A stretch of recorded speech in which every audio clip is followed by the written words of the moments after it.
and he was 92, and he even with the best of care, it's very hard for him not to have skin breakdowns and bed sores or to get pneumonia. Part of that is also because as you get older, your skin gets thinner, and so it's very easy to abrade, and that's why older people often will have bruises and cuts just from things that which won't do a thing to you. And also, I see this for myself. Look at my arms, and my arms are all scarred up, and they weren't scarred up 10 years ago. And I realized that these are old scars that I hadn't seen in years that are coming back because as I get older, my skin is getting thinner and you start to see scars that you never saw before, um, which is kind of weird. It's like, where did that come from? Uh, so, yeah, really. Um, so that's why they develop skin ulcers so easily. And skin ulcers, as I said, can lead to serious infections. Um, the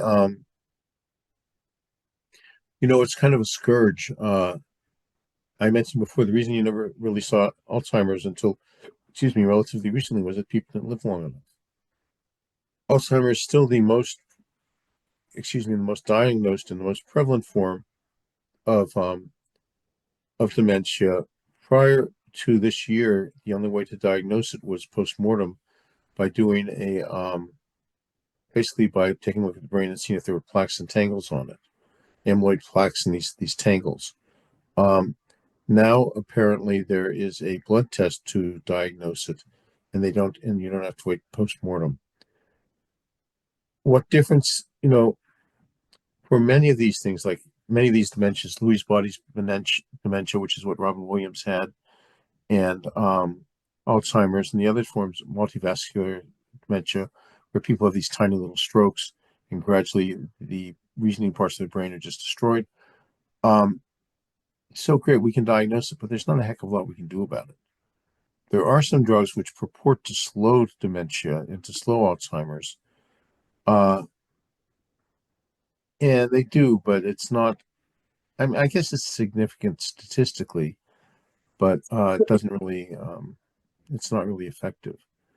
Uh, the For many years, until actually recently, uh, neurologists were seen as consultants. They weren't seen as like real doctors because they didn't do procedures. They couldn't prescribe medication. All they could do is walk and say, "Yep, looks like Alzheimer's to me," and that was it.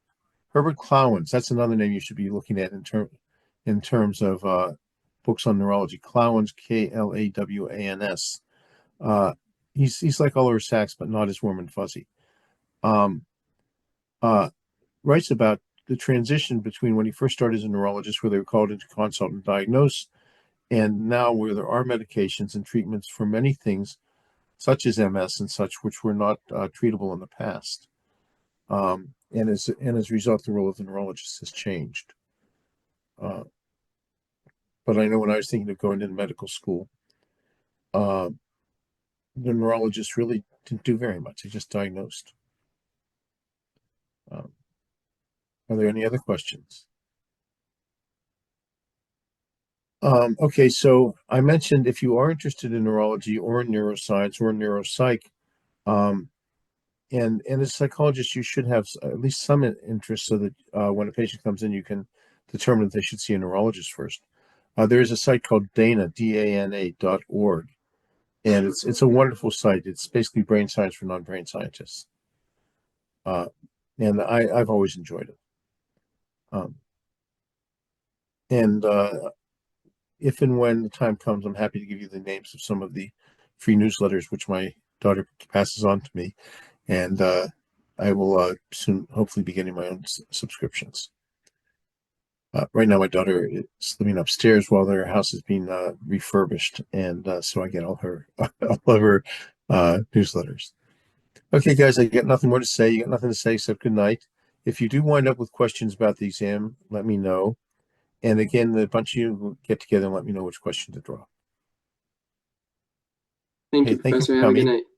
You too. Good night. Be well. Veel van Fijneke.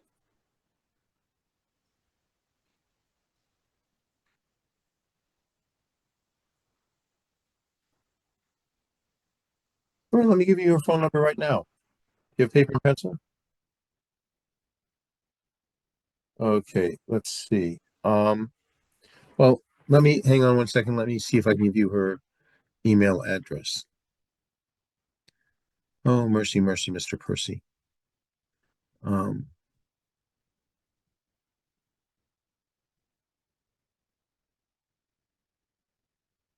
yeah,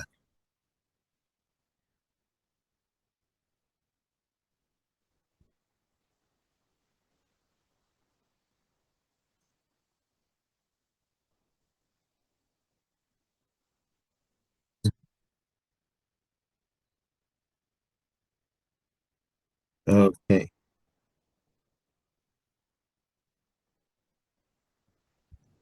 yes, yes. Okay, it's Devara dot Segal at NYU Langone, Langone.org.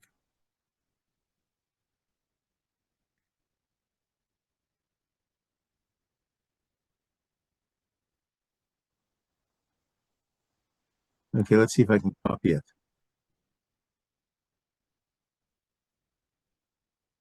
Yeah, yeah, I know. I'm just seeing if I can, if the machine will let me copy it. Mercy, mercy, Mr. Percy. What, Mercy, Mercy, Mr. Percy?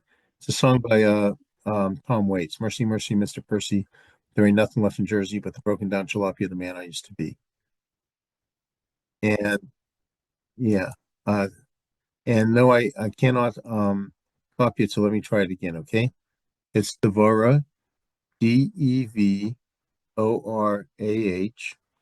dot Segal, Segal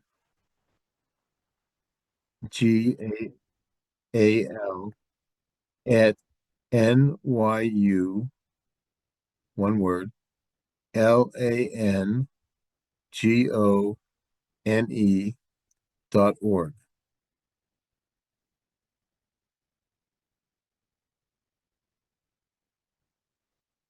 No, LNG is in George, ONE. Yeah, Langone,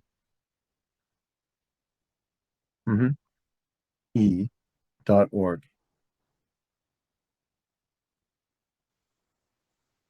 Okay, you're welcome.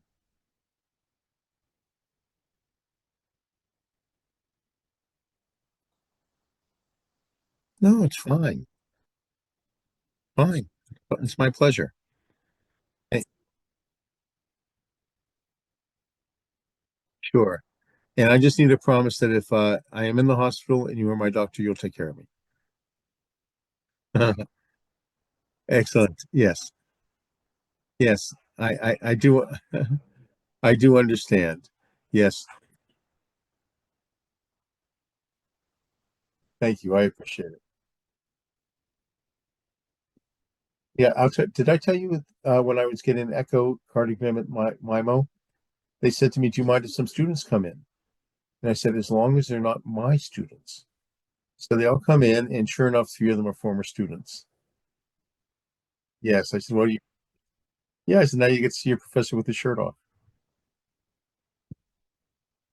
Yeah. Okay, so take care and Hatzlah Harava. Okay.